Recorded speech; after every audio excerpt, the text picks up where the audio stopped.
आणि यानंतर आपण थेट ठाण्यामध्ये जाऊयात। राष्ट्रवादी पुन्हा एकदा ठाण्यामध्ये देखील आक्रमक होताना दिसते आहे। अगदी काही वेळापूर्वी काँग्रेसच्या कार्यालयामध्ये ते शिरले होते। काँग्रेसवाले आम्हाला असं म्हणायचं आहे, वक्तव्य केलं त्यांच्या 100%। मी काय बोललो तुम्हाला, मी तुम्हाला काय बोललो, त्या ज्या आहेत त्या ताई आहेत, हे आमची भगिनी आहे, आमच्या माता आहेत, आमच्या माते समान आहेत, आणि त्यांच्यामध्ये त्यांनी वक्तव्य करणं ते चुकीचं आहे। तो हर्षवर्धन सपकाळ त्याची स्वतःची कुठेही निवडून यायची लायकी नाहीये, कुठेही निवडून येत नाही, आणि त्याच्यासारखा माणूस हे वक्तव्य करत असेल तर संपूर्णपणे चुकीचं आहे। त्याने राजीनामा देऊन या महाराष्ट्रातलं तोंड काळा करून तिथं निघून जावं, ही माझी मागणी आहे। भेटले तर आम्ही सोडणार नाही, आम्ही सोडणार नाही। संपत आलेला आहे, त्याच्यातून ही प्रवृत्ती आणि आमचा फुकटचा या लोकांना आम्हाला कुठेही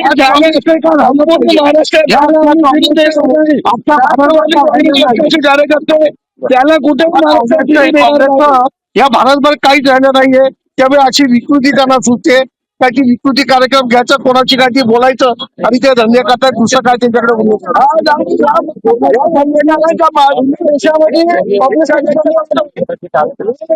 वक्तव्य करून या देशामध्ये जो द्वेष निर्माण करण्याचे काम काँग्रेस करत आहे त्याला आम्ही हाणून पाडल्याशिवाय राहणार नाही। पहिल्यापासून हिंदी गुडिया असा उल्लेख करणं कितपत योग्य आहे कसं बघताय? महाराष्ट्राच्या संस्कृतीचं खिलाफ आहे, आणि आमची एकच आहे की त्यांनी माफी मागावी महाराष्ट्राची, आणि उपमुख्यमंत्री आमचे नेत्या सन्माननीय यांची माफी मागावी। जर त्यांनी माफी नाही मागितली तर आमचा चॅलेंज आहे, हर्षवर्धन सपकाळने महाराष्ट्रात कुठेही फिरून दाखवावा। राष्ट्रवादी काँग्रेस, राष्ट्रवादी युवक काँग्रेस त्याच्या पुरजोर निषेध करणार आहे, आणि त्याला पकडून त्याला बसणार आहे। हर्षवर्धन सपकाळ साहेब, तुम्ही एका महाराष्ट्रातल्या तुमच्या राज्यामध्ये पवित्र असं पैदा झालेला ईव्हीएम आहे ना, आणि त्याच्याबद्दल तुम्ही करून दाखवा। तुम्ही पुन्हा महिलेवरती आणि हे जे आपण तुम्ही काँग्रेस जन्माला घातलेलं आहे, तुम्ही वाढवलं हे तुमच्या काँग्रेसवरती कधी होऊन देणार। तुम्ही शुभेच्छा दाखवायचे पोहोचू नका, तुमचं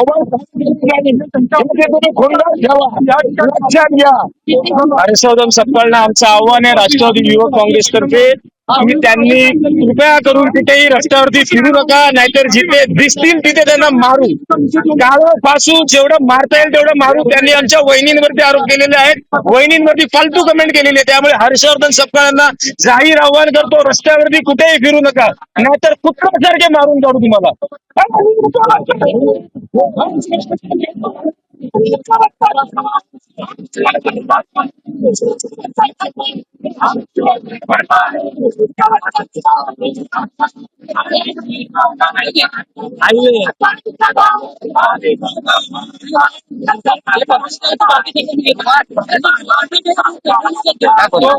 सर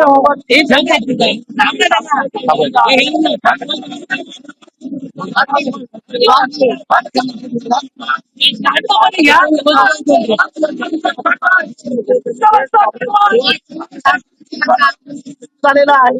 हर्षवर्धन सपकाळ यांनी ज्या प्रकारे वक्तव्य केलेलं आहे त्या वक्तव्याचा निषेध तुम्ही व्यक्त करताय। आंदोलन सुरू झालंय आणि अख्ख्या महाराष्ट्रामध्ये आंदोलन चालू आहे।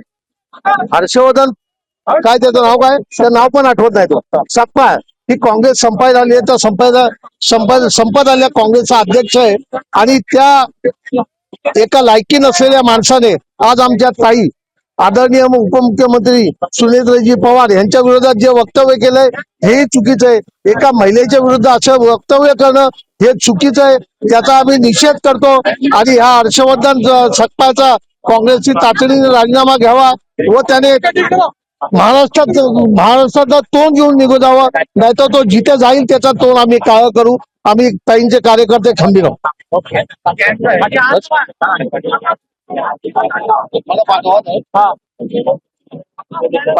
वरकडा ठाण्यात आपण जर पाहिलं की हर्षवर्धन सकपाळ यांच्या विरोधात आता आंदोलन करण्यात येत आहे. आता आपण जे इथे काँग्रेसचे राष्ट्रवादी काँग्रेस अजित पवारचे हे पदाधिकारी आहेत ते या ठिकाणी शाई फेकून या ठिकाणी आंदोलन करतायत. या ठिकाणी काळं फासण्याचं काम एकंदरीत करताना आपल्याला पाहायला मिळते. बॅनर देखील या ठिकाणी फाडण्याचा प्रयत्न या ठिकाणी केला जात आहे. पोलिसांची या ठिकाणी मध्यस्थी करण्याचा देखील प्रयत्न होतोय. या संपूर्ण ठिकाणी तणावाचं एकंदरीत वातावरण या संपूर्ण ठिकाणी आपल्याला पाहायला मिळत आहे.